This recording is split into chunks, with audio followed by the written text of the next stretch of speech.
La réalité, et c'est important que la jeune génération la comprenne, c'est que c'est important de s'ennuyer. Aujourd'hui, le problème, c'est que les gens s'ennuient plus. Aujourd'hui, ils prennent leur téléphone et ils regardent les stories, les reels, tu vois. Ils font tout pour ne pas s'ennuyer.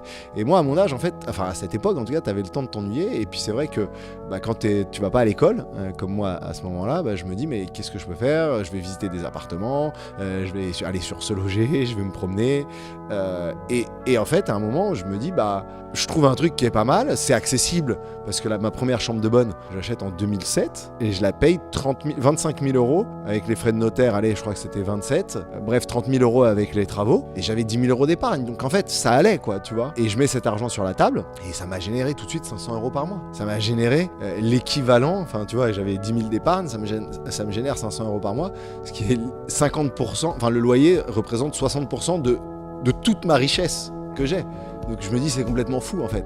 Et donc il faut juste continuer. Et je sais pas comment ça m'est venu, mais tu vois, j'ai vécu vraiment un truc très difficile avec tout ce qui a été famille d'accueil, foyer, où j'ai aussi vécu dans la saleté. Et je me suis toujours dit, j'ai envie de créer des logements décents, tu vois. Pourtant ils sont petits, tu vois, c'est des petites chambres de 8 à 9 mètres carrés.